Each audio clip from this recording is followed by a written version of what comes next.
Baik, assalamualaikum warahmatullahi wabarakatuh. Selamat pagi anak-anak. Jumpa lagi dengan Pak Septian di hari Senin tanggal 7 September tahun 2020. Bagaimana kabarnya hari ini anak-anak? Pak Septian harap kabar kalian pada hari ini sehat walafiat, masih dalam kondisi sehat, masih dalam kondisi semangat dalam melaksanakan pembelajaran. Ya. Pada pagi hari ini Pak Septian ingin mengajak kalian melanjutkan pembelajaran yang kemarin, yaitu dari tema 2 menyayangi tumbuhan dan hewan, subtema 3 menyayangi tumbuhan, pembelajaran 2. Di pembelajaran 1 kemarin kita sudah belajar bersama.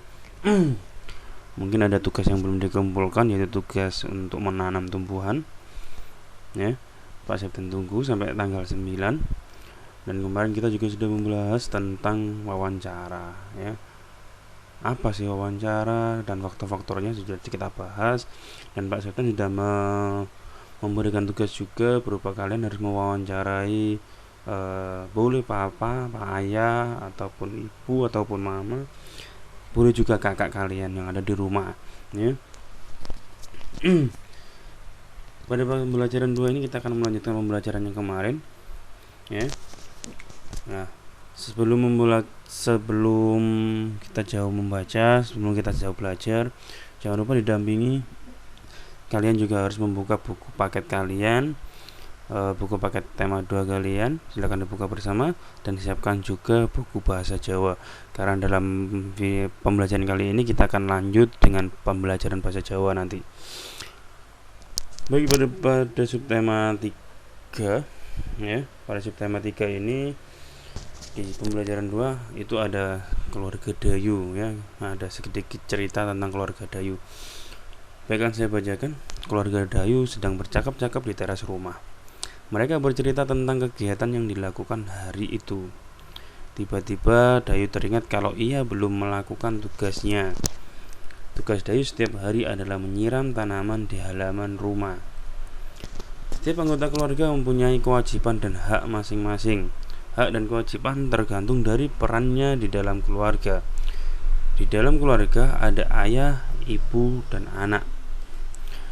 Kewajiban ayah melindungi anggota keluarga dan mencari nafkah. Kewajiban ibu merawat anak-anak dan mengurus rumah tangga. Kewajiban anak yaitu menghormati orang tua dan belajar dengan tekun. Kewajiban anak juga termasuk tugas-tugas yang harus dilakukan di rumah. Contohnya, kewajiban Dayu yaitu menyiram tanaman. Baik anak-anak, itu adalah bacaan singkat tentang keluarga Dayu, ya. Dari bacaan yang ada di situ atau dari keluarga Dayu, di situ dijelaskan bahwasanya anggota keluarga itu terdapat ayah, ibu, dan anak, ya. Anak itu siapa? Boleh kakak, boleh adik, boleh kamu sendiri, ya. Yang jelas anaknya itu adalah anggota keluarga. Selain itu kita di sini ditunjukkan tentang kewajiban-kewajiban dan juga kewajiban-kewajiban dari semua anggota keluarga, ya. Nah, sebelum jauh melangkah, nah di sini Pak Septian ingin menyinggung tentang kewajiban. Nah, anak-anak, apa sih kewajiban? Nah, jika kita membahas tentang satu kewajiban ataupun yang membahas tentang kewajiban, kita pasti juga harus membahas yang namanya hak. Karena apa? Kewajiban dan hak selalu beriringan. Beriringan itu seperti apa? Ketika kita membahas kewajiban ataupun kita melakukan sebuah kewajiban, pasti ada hak yang kita peroleh, ya. Ataupun kewajiban dan hak itu selalu bersama-sama, ya, saling bersangkut paut atau berhubungan anak-anak, ya.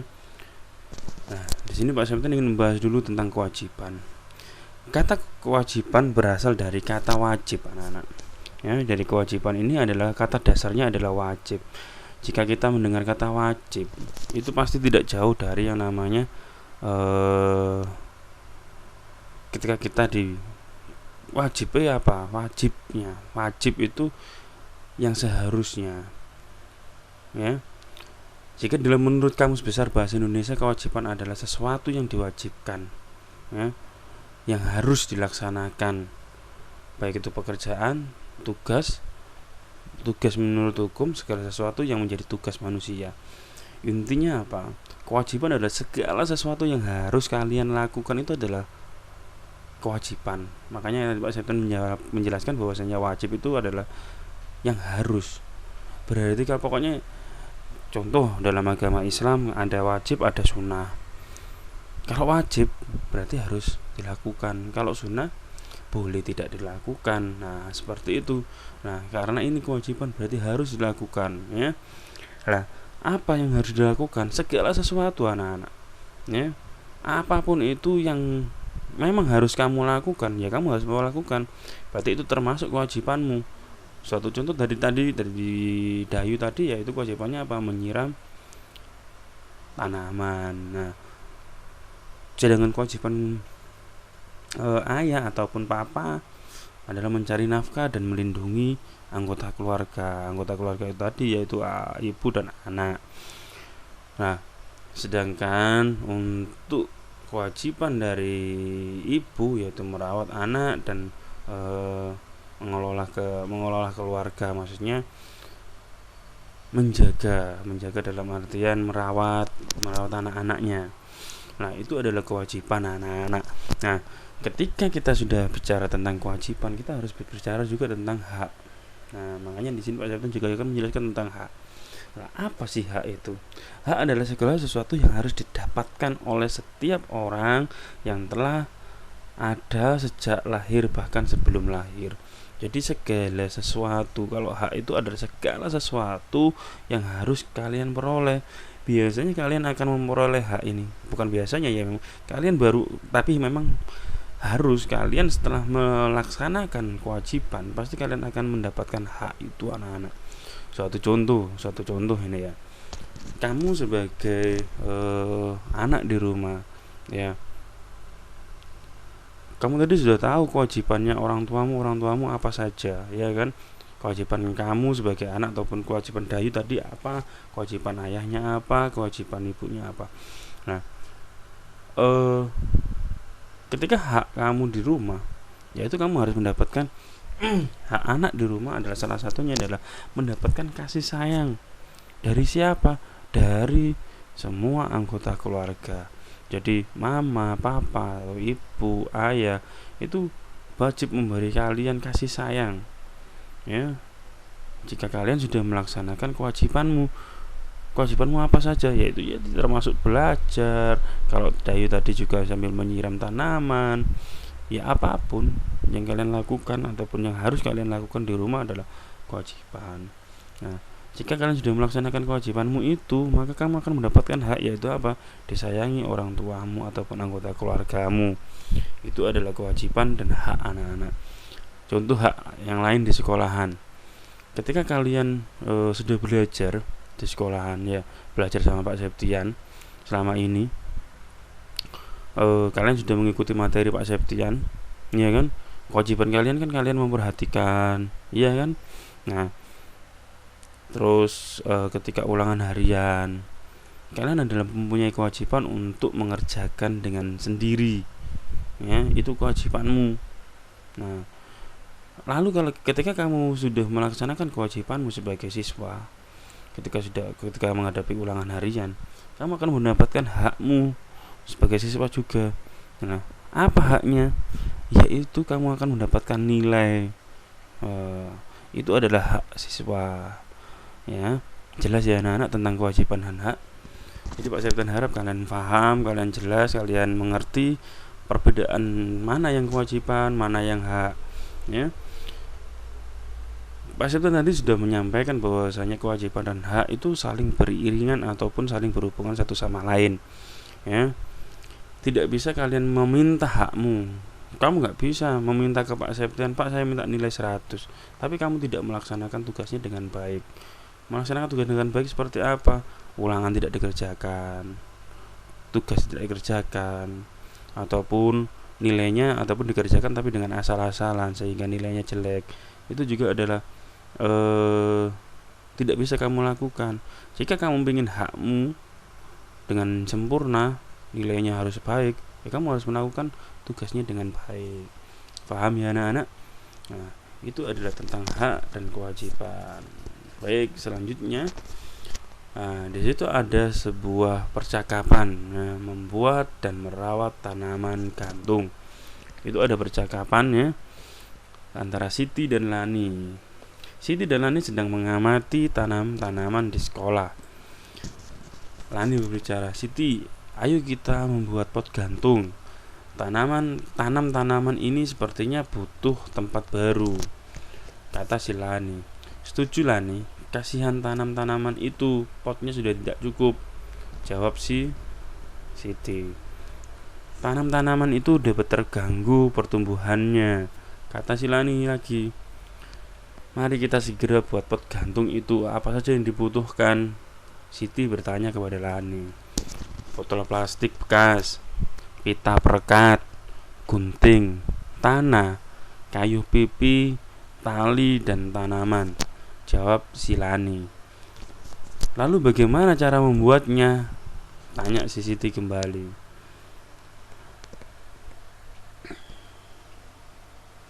"Yang pertama, kita potong bagian bawah botol.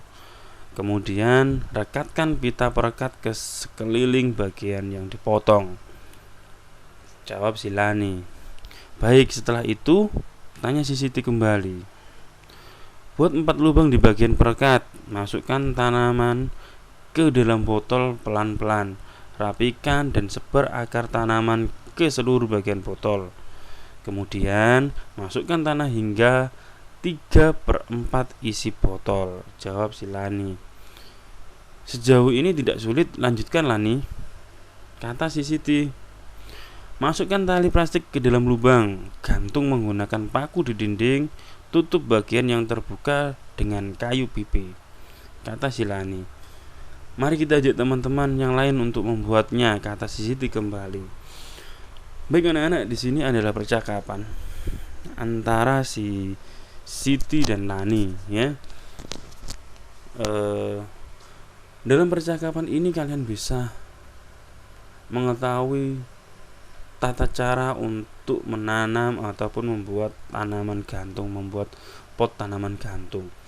Ya, di situ ada Siti yang selalu bertanya karena dia tidak mengerti, dan juga Lani. Nah, percakapan ini bisa dikatakan dialog, ya. Bisa juga dibentuk dalam sebuah wawancara, ya anak-anak, ataupun diartikan dalam sebuah wawancara. Kenapa seperti itu? Ya dikarenakan di sini ada narasumber ataupun narasumber dan juga ada pewawancara. Narasumbernya siapa? Lani. Loh, kenapa Lani ini disebut narasumber? Iya, karena dalam percakapan ini Lani selalu memberikan informasi ataupun dia yang menjadi bagian menjelaskan kepada si Lani.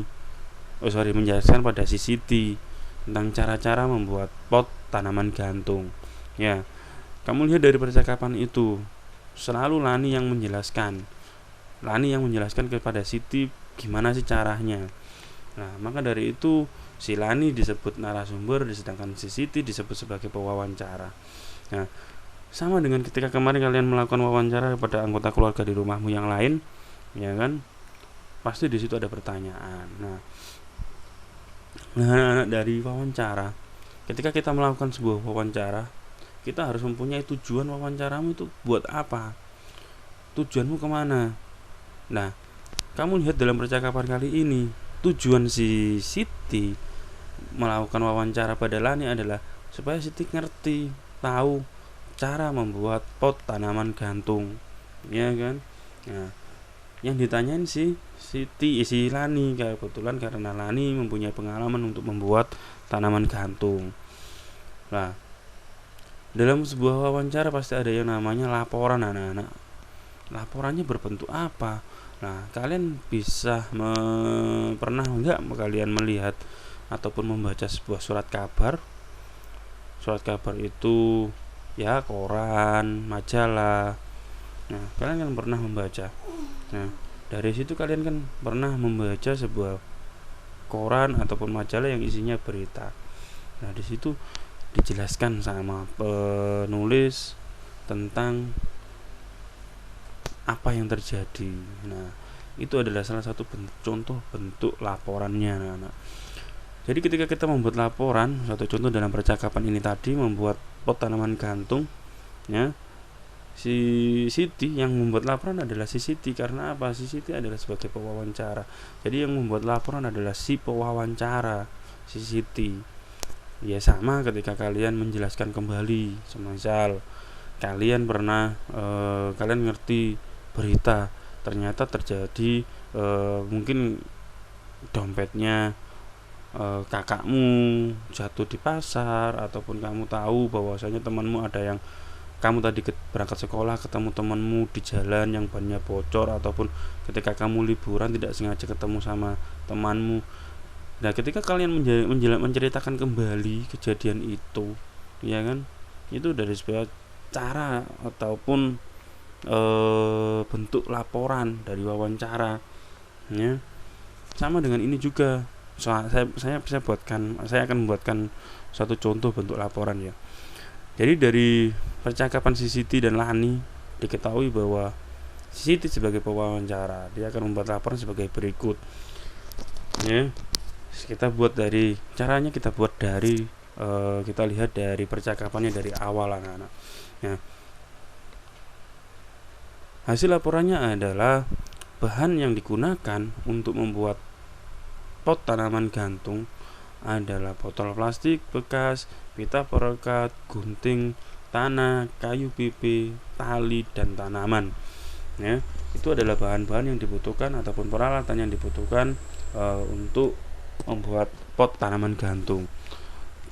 Membuat pot tanaman gantung bertujuan untuk merapikan tanaman supaya dia lebih rapi, karena mungkin tanaman tersebut sudah waktunya membutuhkan tempat baru, ya. Itu langkah-langkah membuat pot tanaman gantung, yaitu yang pertama kita potong bagian bawah botol, kemudian rapatkan pita perekat ke sekeliling bagian yang dipotong. Selanjutnya buat 4 lubang di bagian perekat, masukkan tanaman ke dalam botol pelan-pelan, rapikan dan sebar akar tanaman ke seluruh bagian botol. Kemudian masukkan tanah hingga 3/4 isi botol, ya. Selanjutnya masukkan tali plastik ke dalam lubang gantung menggunakan paku di dinding. Tutup bagian yang terbuka dengan kayu pipi. Nah, lupa kan berarti cuma jawabannya si Lani. Ya, karena memang ketika kita membuat laporan kita memberikan informasi juga, ya. Jadi apakah Lani itu memang orang yang ahli? Mungkin Lani kebetulan orang yang ahli dalam membuat pot tanaman gantung. Tapi juga bisa Lani hanya dia bisa menjelaskan proses atau langkahnya dan juga perlengkapan yang dibutuhkan itu juga dari dia membaca buku, sehingga dia ngerti. Makanya dia bisa menjelaskan ke Siti bahwasanya gimana sih caranya, apa saja bahannya. Nah, apa yang Pak Septian baca ataupun apa yang Pak Septian ceritakan ulang itu tadi, itu adalah bentuk laporan, anak-anak. Nah, itu adalah bentuk laporan dari hasil wawancara Siti kepada Lani, ya.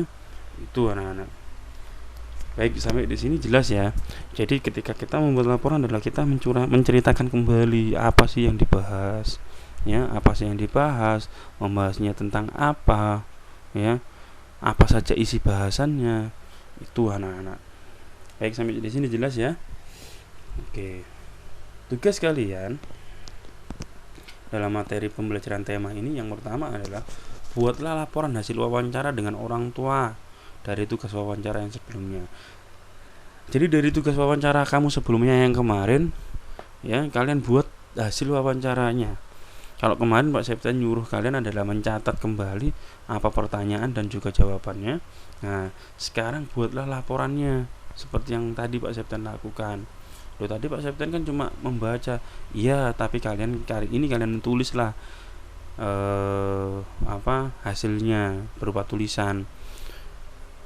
Kalau Pak Septian tadi membaca, karena nggak mungkin Pak Septian mau menulis kembali, ya. Itu, anak-anak. Selanjutnya jawablah pertanyaan pada buku paket halaman 122 dan 123 pada buku paket tema 2 dengan menulis pertanyaan dan jawaban, ya. Kalian tulis pertanyaannya dan juga jawabannya apa. Selanjutnya juga kerjakan buku pendamping LKS halaman 57. Di situ ada kamu disuruh menyebutkan kewajiban, ya. Kewajiban itu gampang. Saya yakin kalian ngerti. Dan juga halaman 58 menjawab pertanyaan. Tulis jawaban saja di LKS. Ya, baik itu anak-anak, materi kita dalam tema. Saya harap kamu mengerti, kamu paham. Apabila ada yang kurang jelas, kalian bisa menanyakan ke Pak Septian atau menghubungi Pak Septian secara langsung. Baik anak-anak, setelah kita belajar tema, sekarang kita akan belajar tentang bahasa Jawa. Silakan keluarkan buku bahasa Jawanya, buka buku paket bahasa Jawa halaman 27. Plesir menyang Panteh Popo. Oke, anak-anak, ning pembelajaran bahasa Jawa iki Pak Septian pengin Pak Septian pengin weruh kalian ataupun sampean kabeh maca basa Jawa. Ya. Nah, ning halaman 17 iki enek wacanan yaiku plesir menyang Panteh Popo. Mengko sampean waca wacanan iki sambil direkam video. Mengko videone sampean kirim ning Pak Septian. Pak Septian pengin ngerti sampean maca wacanan iki.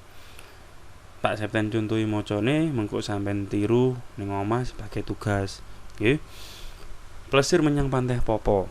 Dina Minggu tanggal 7 Agustus 2016 kepungkur Rini Bima Pak Wibowo lan Bu Dewi tindak plesir menyang Panteh Popo. Panteh Popo iku manggon ana ing tlatah Kabupaten Tulungagung, salah sijine kabupaten ing Jawa Timur. Budal saka daleme simbah jam 6 wantara jam 7 Pak Wibowo sak keluarga wis tekan pinggire segara.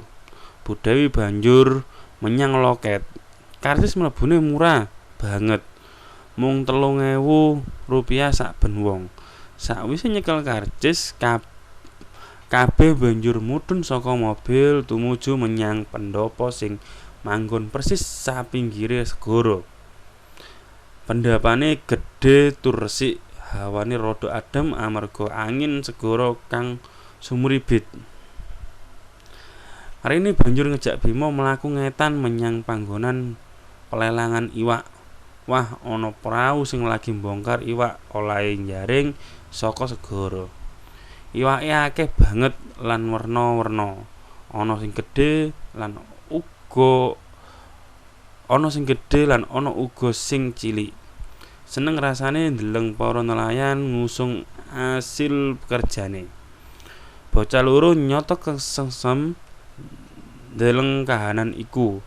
Nyoto Indonesia iki pancen sugih. Ora krasa wis jam 3 sore. Pak Wibowo banjur nimbali Rini lan Bimo supaya padha tata-tata jam 3:30 banjur budal mulih. Nah, iku mang contoh maca wacanan plesir menyang Panteh Popo anak-anak. Nah, ning kono ana iraran atau mangsuli pitakon ing gladen 1. Mengko iku sebagai tugas sampeyan gian. Nomor 1 sampai 11 iku sampeyan tulis soal lan jawaban ing buku tulis basa Jawa sampeyan, nggih. Nah, jawabane mesti ana ing wacanan plesir menyang Panteh Popo iku mang. Oke, lanjut ning gladen 2, struktur lan isi laporan hasil observasi. Nah, observasi iku apa? Observasi iku tindakan golek informasi ya sik padha karo wawancara mau anak-anak. Lek ning tema kita membahas kene bahas tentang wawancara, lek ning kene saiki observasi. Apa bedane padha? Observasi iku yo dilakoni ambek tujuan golek informasi. Ya. Ku anak-anak tuh.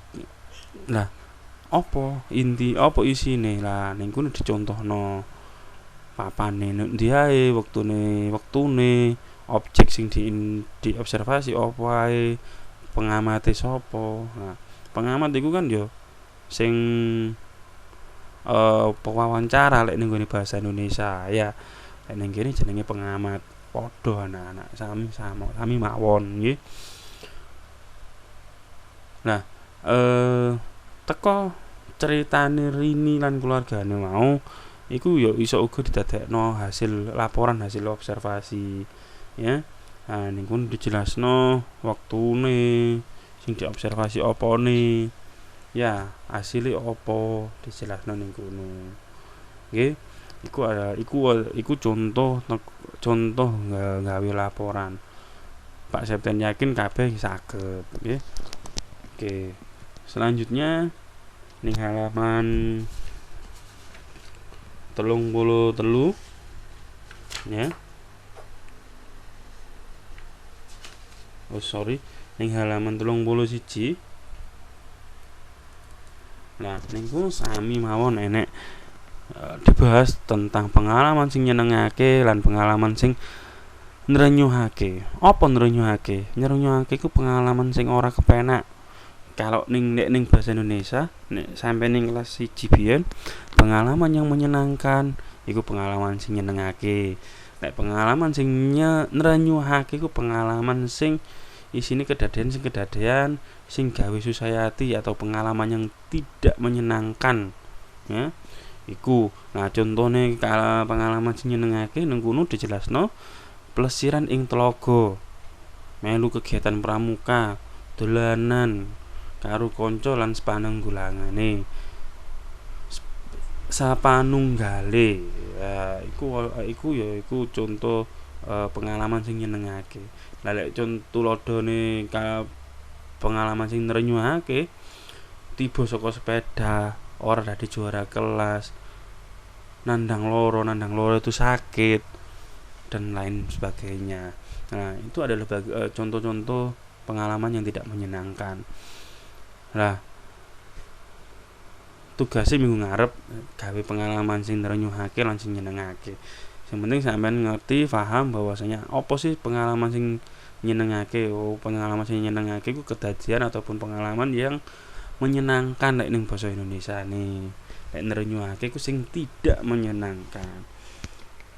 Baik anak-anak, sampai di sini materi pada hari ini tanggal 7 September tahun 2020. Pak Septian harap kalian mengerti, kalian memahami tentang materi yang disampaikan Pak Septian. Ya, jika ada yang kurang jelas, kalian bisa menanyakan Pak Septian secara langsung. Ya, jangan lupa pesan Pak Septian, jaga kesehatan, selalu menggunakan masker jika keluar rumah dan membawa hand sanitizer, dan jaga kesehatan baik-baik. Semoga kita segera bertemu di sekolahan, pandemi ini segera berakhir supaya kita bisa segera ketemu. Pak Septian akhiri perjumpaan kita pada hari ini. Apabila ada salah dan kurangnya Pak Septian mohon maaf yang sebesar-besarnya. Saya akhiri. Wassalamualaikum warahmatullahi wabarakatuh. Selamat pagi anak-anak dan sampai jumpa.